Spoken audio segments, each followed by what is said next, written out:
lot of schools go through lockdown drills to prepare for an active shooter.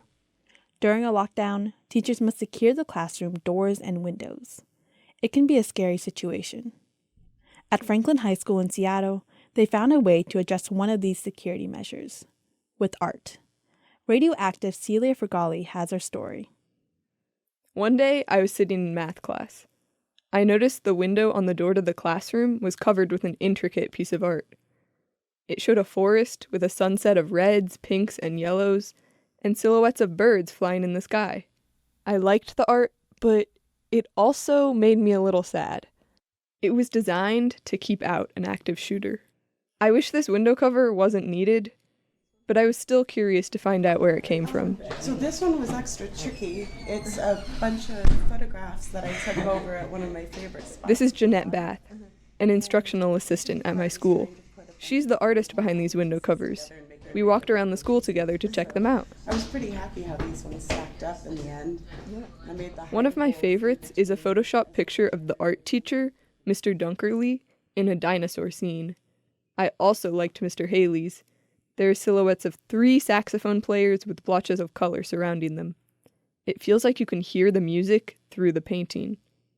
I asked Miss Bath how she got this idea in the first place. I think there was kind of one of those pivotal moments when I was first assigned to the Seattle School District and had my first school. And I went through a lockdown drill as an adult, and that was a completely different experience. She felt completely unprepared and responsible for a lot of lives. The only thing that I could really think to do, and which is the training, is locking doors, covering windows. And so that covering windows became very important to me. A key feature to these window covers are the tiny peepholes with duct tape flaps on the backside, so students or teachers can look out, but people in the halls can't see in. That feeling of being watched was something Miss Bath experienced as a child, and got her thinking early on about security. I remember having a classmate in middle school telling me he could look through and see into my bedroom at night. And I don't think, at that age we had any concept, either of us, how weird and scary that was. But ever since, I did get a bit obsessed with privacy in my own home or apartment. Miss Bath wasn't sure if that classmate was joking, but it stuck with her. Later in life, she became interested in conflict resolution, self-defense, and martial arts. But the wildest thing she's done is help the police train for mass shootings. She's been a volunteer actor in role-playing scenarios. There are definitely some moments, say, after a scene has concluded and you're just kind of laying there thinking about what that actually would be like. And I think it's a really positive experience for me, but it's sobering too. For me, thinking and preparing for scary scenarios adds more stress to my life. Sometimes I'd rather ignore my fears and not do anything about them. But Miss Bath seems to feel the opposite way. I think for me, it's not really about the fear. I understand it sounds like a very dark topic, and I didn't mean to take it there. For me, it really is optimism and tools. And when I look at the door covers, I don't think, oh, if harm comes. I think, hey, what a cool little tool if something were to occur. It's a tool that gives students and teachers some power in a real lockdown. A tool that, at the end of the day, might save their life. For RadioActive, this is Celia Fergali.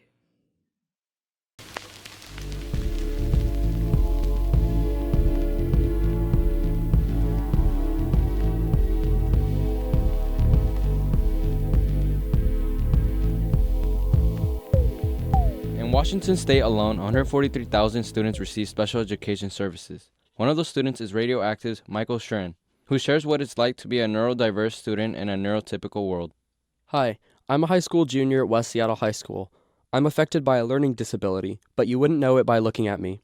This means I need certain accommodations to keep me up to speed.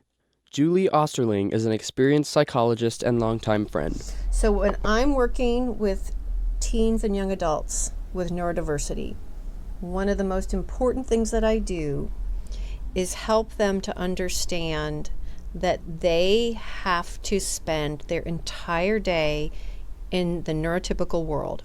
Neurodiversity includes conditions from autism to ADHD to dyslexia. Basically, it refers to variations in how our brains work. Identifying as neurodiverse isn't always an inconvenience. It makes me who I am. I'm a very creative person, and I often think about things in a different way. But it does affect my sensory processing and focus. For example, this is the sound of a typical classroom. But for me, it's a much different experience. Alrighty, so quick reminders. My brain goes to the distractions first. It can be hard for people to know that supports are really needed. Back when we were still discovering my differences, I was too young to have much of a voice for myself. In my elementary experience, staff didn't know how to deal with my one-of-a-kind approach to work I didn't know how to handle. I would get upset, and the teacher used to put me in the closet with the light off, or even make me clean the walls in the lunchroom in front of the other students. Naturally, this made me angry and embarrassed. Here's Julie again. All day, they're getting the message that there is something wrong with them. This, says Julie, comes not from intentional discrimination, but rather from a lack of understanding about the particular student. I'm twice exceptional, meaning that I qualify for advanced learning and I'm neurodiverse at the same time. The difference between me and other students is how I do work. This is where issues arise because A lot of school people think you can be one or the other. They don't understand both. learning disability or difference often comes with a high level of creativity and curiosity as well. I even have a weird YouTube channel dedicated to, of all things, my hubcap collection. We have a hubcap here. It is on a tire. Oh yeah, this tire. Academics, on the other hand, only keep my attention if it's something that interests me.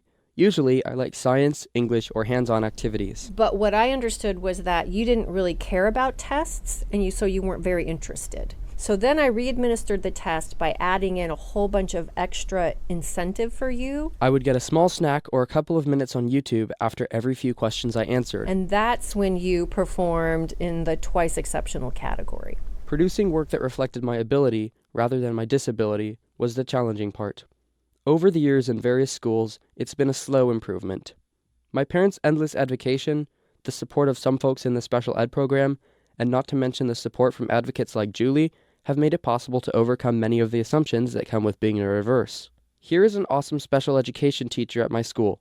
Her name is Dee Jolly, and she's been working with me for the past 2 years. Most of the understanding gaps, I think, tend to come from general education teachers' misunderstanding of what accommodations are, trying to help them learn that accommodations are a way to bridge the gap of looking at the diversity of the way different students learn and can produce work. For me, it's often extra time to complete an assignment or an accommodation that makes the work easier for my brain to express what I know.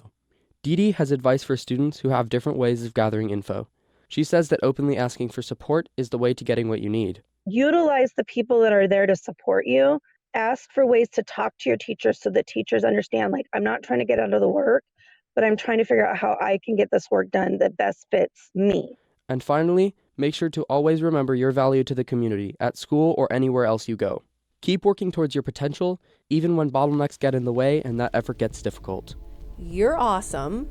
We just have to help you figure out how you work your neurology to get it to do what you want it to do. For RadioActive, I'm Michael Sheeran.